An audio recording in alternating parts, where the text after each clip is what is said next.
Peggy 18.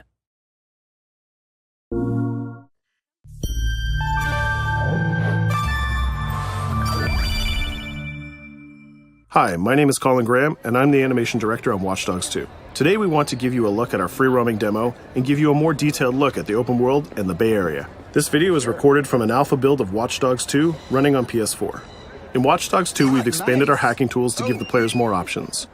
By tapping and releasing the L1 shoulder button, we can do a contextual quick hack on this person.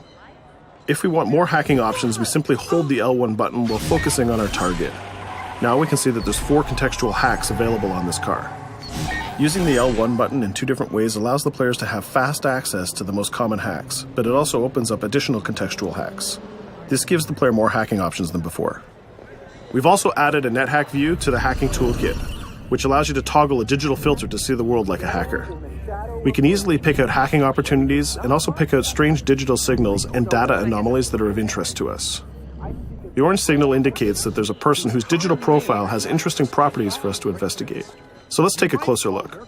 When we're exploring the world, NetHack is a very useful tool to help us identify people or items of interest. It's a really good idea when you explore the open world to use your NetHack and look around, because you never know what you'll find. We can hack into his phone and read his text messages to get a clue about what's happening. As a hacker, it's really easy for Marcus to get someone's personal information.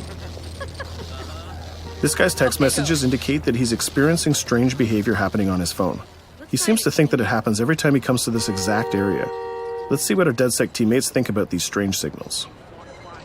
That felt like a rock star pose. Found something weird. Sweet. Get a picture. No, I mean, my MC catcher detector is going off. We really need to find a better name for that. Why? That's the technical name. My Stingray sniffer tells me somebody's leeching data off of people's phones below. Looks like the data's going to Coit Tower. See? Weird. Weird indeed. Marcus has detected that there's an illegal Stingray box deployed somewhere around Coit Tower. We now have access to a new DedSec operation, and we can track it with our DedSec app. You can do any operation you want in the order that you want, as long as you've discovered it and it's in your DedSec app. With the NetHack, we can see the Stingray box is deployed all the way on the top of Coit Tower. But since the tower is closed, we're going to have to find another way to reach it. You still have a little on your nose. In Watch Dogs 2, Marcus has some custom-built toys to play with, so we can just deploy our quadcopter and fly it to the top. Coit Tower is an iconic landmark known for its great view. From here, you can see the whole city is accessible. You can visit landmarks like Sutro Tower, you can explore Golden Gate Park, or take a drive across the bridge to Marin. You can sail the bay on a sailboat, or you can visit Alcatraz, or maybe take a selfie with the sea lions on Pier 39. You can also travel across the Bay Bridge to Oakland, or take the freeway south to Silicon Valley. You can also take your time and explore San Francisco's diverse neighborhoods like Chinatown, Castro, or even the Tenderloin. With the drone, we can easily hack into the Stingray box and track its source. This one is operated by Greystrom, who are illegally installing these boxes all across the city. The open world is full of opportunities like this DedSec operation. All you have to do is explore the environment using NetHack and the Profiler to find them all.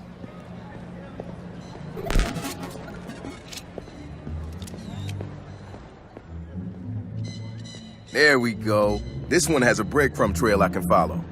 Nice. Where's he go? Looks like Greystrom set up a warehouse out by the piers. You want to bet I can find some shady shit in there? Definitely some shady shit in there. We can open our smartphone and select the DedSec app to track this operation. We use the DedSec app to manage all of our activities in Watch Dogs. We can see the objectives on our map, and it's not very far, so we can drive there pretty quickly. The Noodle Map app can be used to locate different landmarks and areas of interest.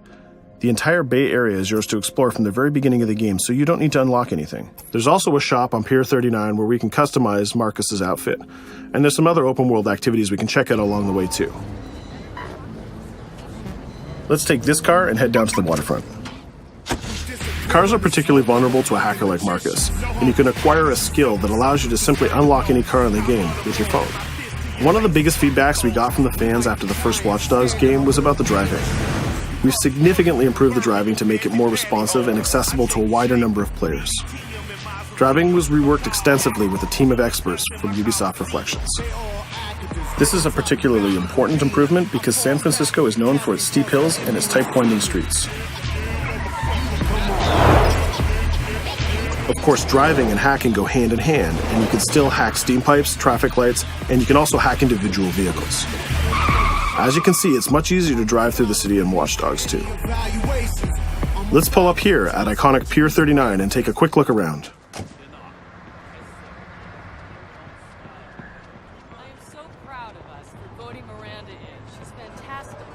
Up ahead is a clothing store, so let's go give Marcus a new look.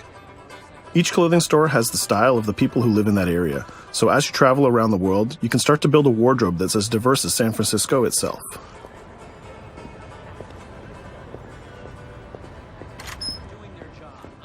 There are over 700 unique items of clothing that Marcus can purchase to wear, with over 1 billion possible combinations. We can go into the fitting room menu and browse a selection of items found in the store. Let's start by switching up Marcus's jacket. Each item of clothing in the shop is handcrafted to fit Marcus's overall look. You can mix and match any pieces of clothing you want. You can change your hat, glasses, face mask, bag, shirt, pants, and shoes. There's some nice Normcore hoodies in here, but I think we should go with the shirt with the giant skull on it. Let's take a look at what we got for shoes. Since people who come to Pier 39 are often tourists, we have styles of shoes that they would buy. We can go with these comfortable gator shoes or maybe some open-toe sandals. Or if you really want to make a statement, you can buy the awkward socks and sandals combo.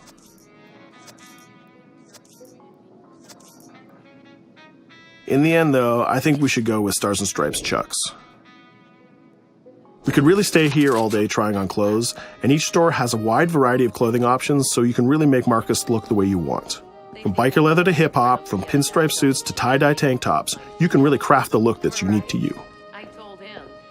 In Watch Dogs 2, you manage your activities from your smartphone. There's an app shop, a media player, the DedSec app, and a research app that allows you to develop new skills. Let's take a look in the app shop to find the ScoutX app. San Francisco is full of iconic landmarks, so as you explore the world, you'll find new ScoutX objectives in the app. Once we've installed it, we can find nearby landmarks and go check them out. When you visit San Francisco, there's so many great landmarks to visit. The ScoutX app will be like your tour guide in Watch Dogs 2. We're right near the crab statue on Pier 39, so let's go to that one right now.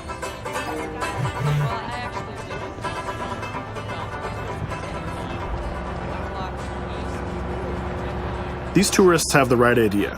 We'll just pop open our phone and select our camera and take a picture of this giant crab. Let's make it a selfie and use the California Vibe filter.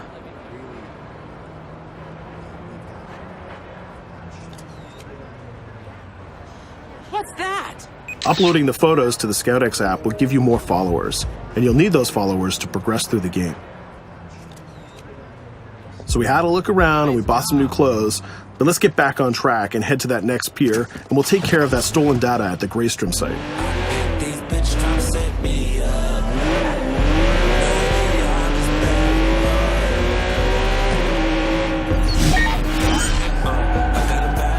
We can see the objective marker in our minimap, and it's also displayed in orange at the end of the pier.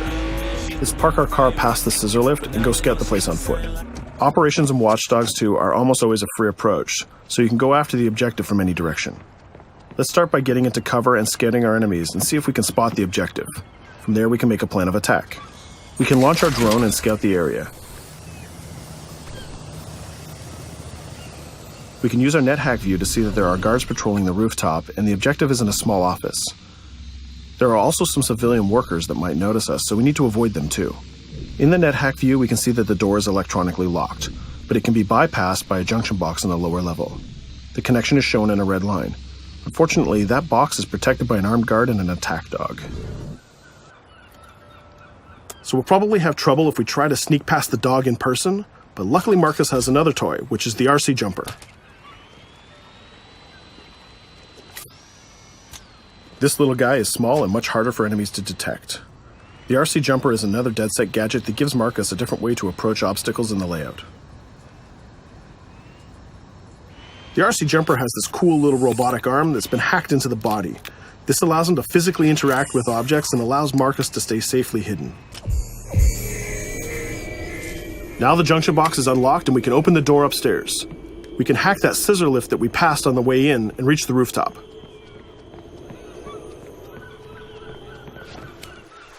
By hacking into the OS of the scissor lift, Marcus can take remote control of it.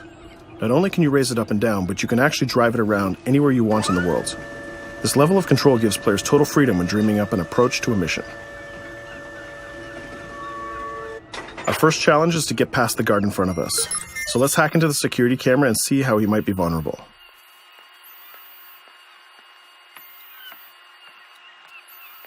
There's an industrial air conditioner unit that we can hack. We can set it to explode when the guard comes close, and we can hack it to attract the guard with a strange noise. The guard will go investigate the noise and walk straight into the trap we set. Shit. Does anyone know first aid?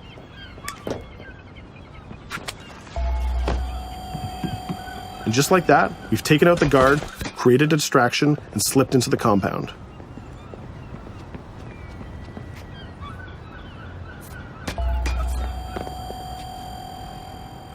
A more direct way to neutralize a guard is to use the non-lethal stun gun.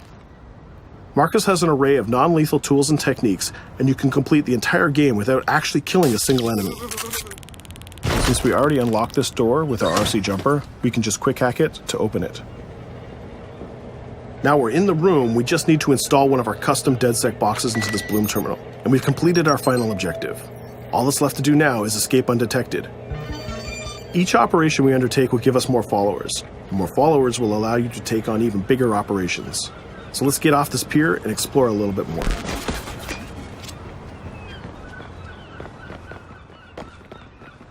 Tell me you fucked up their hardware? I left an expensive little present in their system, and they're going to pay for it. Damn, you sound like Jimmy Siska. Hell yeah!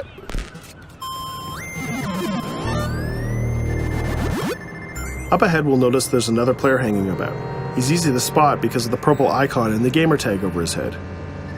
In Watch Dogs, your game session can be seamlessly merged, and you will often encounter other players exploring the world just like you. This guy looks really friendly. We have an opportunity to join up and form a co-op party, so let's send him an invite.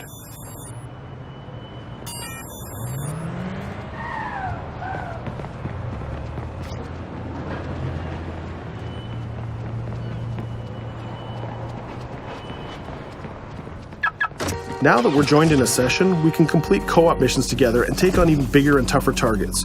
2 hackers are better than 1.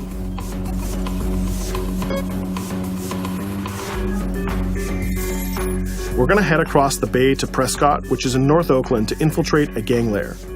We can get there by driving across the Bay Bridge together.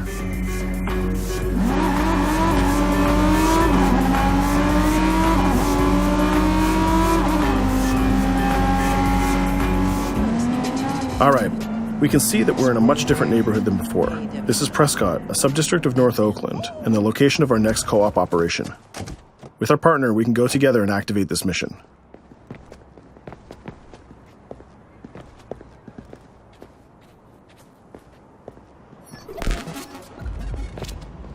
Marcus, we have operations popping up everywhere. Some of them are 2 hacker jobs. Where you need me? Sending you the coordinates. And Marcus, it works both ways. When you need help, fire off a call and we'll send someone your way for the assist. This area is a free approach, so we can tackle it any style we want. Since we're now 2 hackers working together, we'll cover our partner from the sky and help him out with some well-timed hacks. We can distract this guard by hacking his phone, and our friend will take him down very stealthily.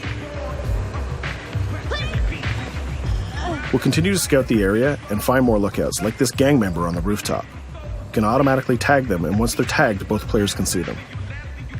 Our partner is going to sneak up on the rooftop and take out this guard, and we can help him with some well-timed hacks. If we use a contextual hack on this transformer box, we can attract the guard. Our partner has an easy shot with his stun gun from that distance.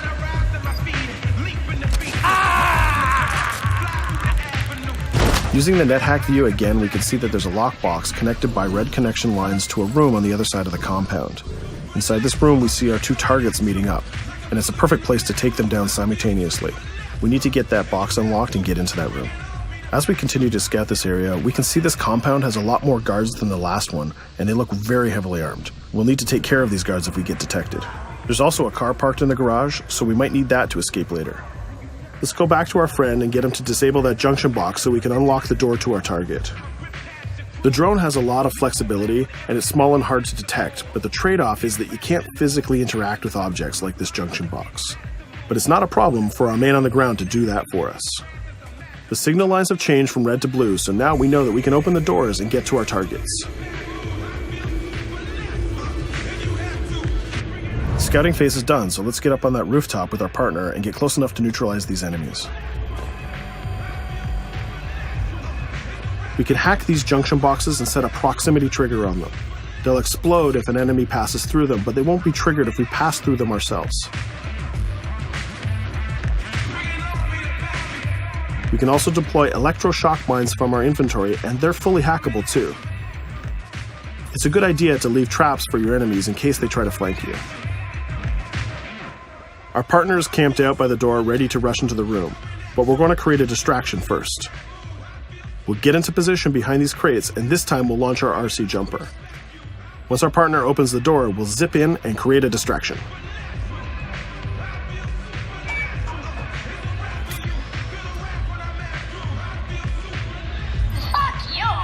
Our jumper has another feature too. It can launch foul-mouthed taunts and make people angry. Now's our chance. The gang leaders are distracted, so let's rush the room. This guy was pretty tough, but getting a thunderbolt to the face will ruin his day. Now we have his cell phone and all the evidence that we need. We just need to plan a way out of here.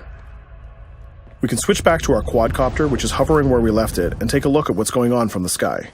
We can see one of the guards is rushing up the stairs to help his boss, but our partner has that door covered with his DedSec rifle.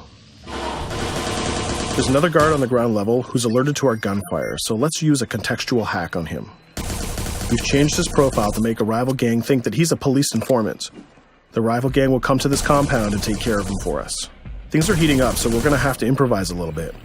We can hack the car in the garage and reverse it away from the enemies so we can use it for our getaway. The rival gang just arrived and they've engaged in a gang war with the remaining guards. These guys aren't messing about, they're armed with grenades and body armor. We'll take some higher ground and use our DedSec 3D printed assault rifle to take them on. They're here somewhere. Find them. He lost us. A call. We better leave this. There's still one guard left, so we can hack his headset, which leaves him vulnerable to a takedown.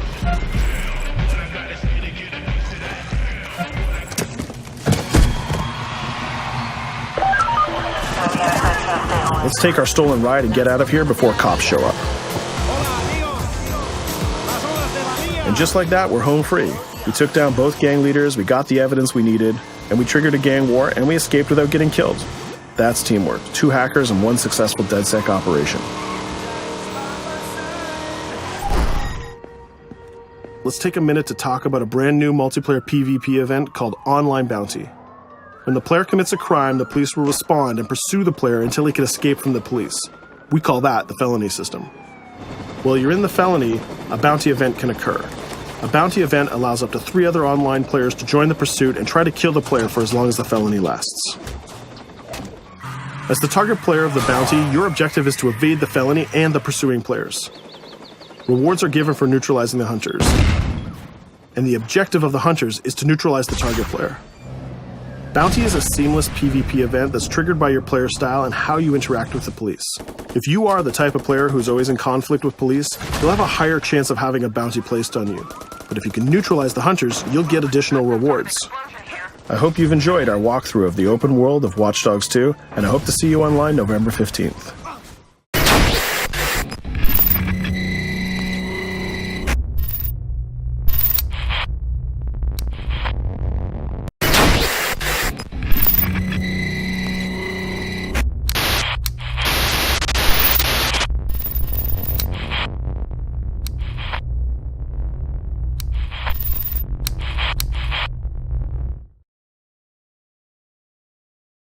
For the players.